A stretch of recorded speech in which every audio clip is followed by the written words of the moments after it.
Hello, scholars, and welcome to a read aloud of The Wild Robot. Today we're starting on chapter 30. It's called The Nest. If you remember, Roz went to see the beavers to see if they could help building a nest. Chapter 30, The Nest.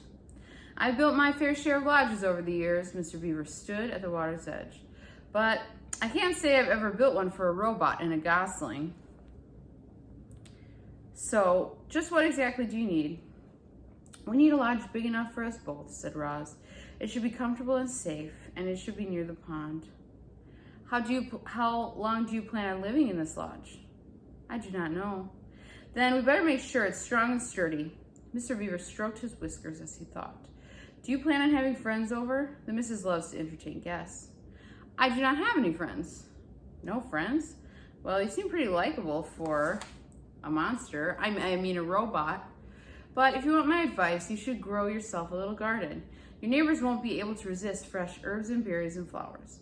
Just you wait and see. So we'll make sure that there's a place for a garden, and we'll give your lodge some extra space for all the friends you'll be hosting. The beaver winked. We also need to find a way to keep your lodge comfortable when it's cold outside. Our lodge is heated by our own bodies, but I think we'll have to find another way to heat yours. The beaver and the robot thought about heat for a while. The first thing that came to Roz's mind was the sun. But then she remembered the hot sparks she had felt while sliding down the mountain peak.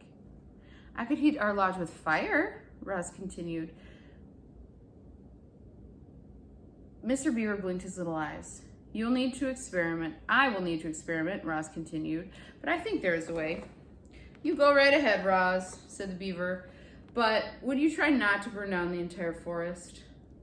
Don't worry, I'll be careful.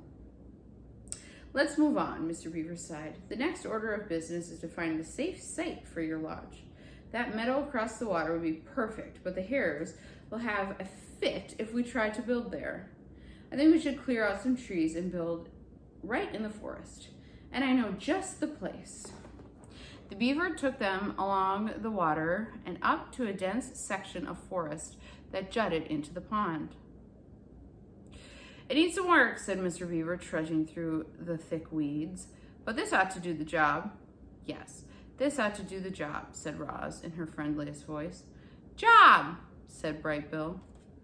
Mr. Beaver was incredibly skilled at taking down trees, but even he couldn't keep up with Roz's powerful chopping hands, so he let the robot do the hard work.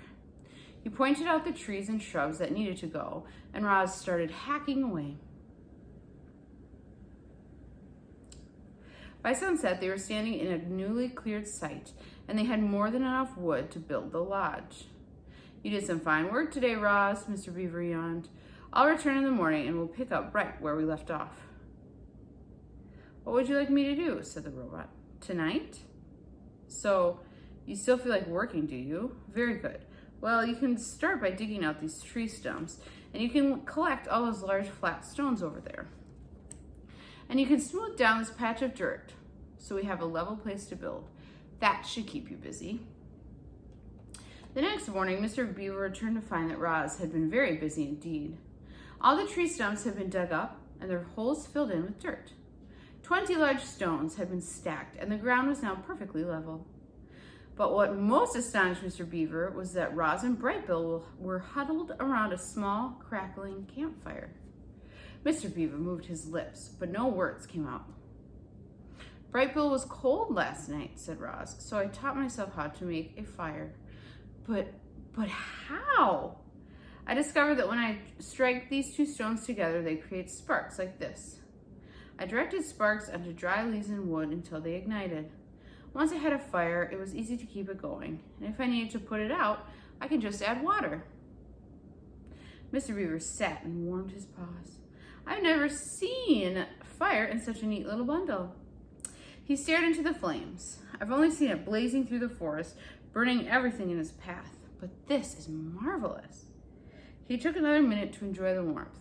Then he and the robot got back to work. Mr. Beaver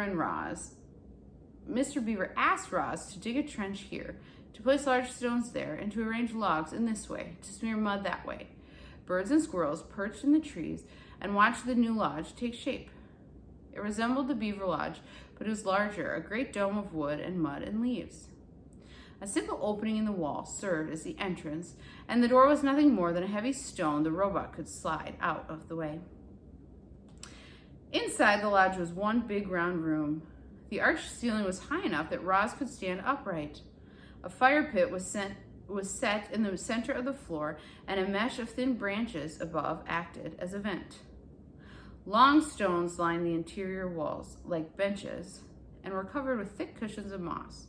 There was even a hole for storing food and water for Bright Bill. So that's what it looked like on the outside.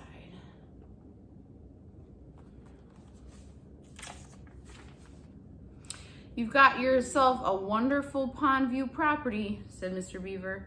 What are you going to name it? I don't understand. Why, a beautiful lodge like this deserves a name. We call our lodge Streamcatcher. The robot's computer brain didn't take long. This lodge is for Bright Bill. Bright Bill is a bird.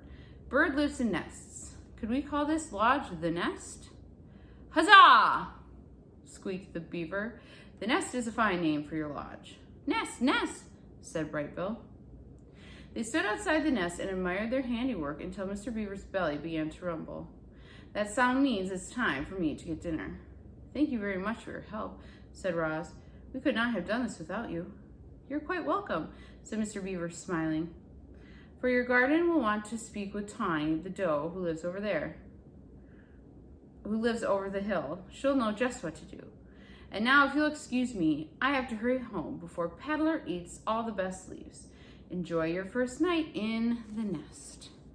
All right, scholars, I'm just going to stop there. We're just going to do one chapter today, and we'll hear more about the nest another day. Have a great rest of your day. See you later.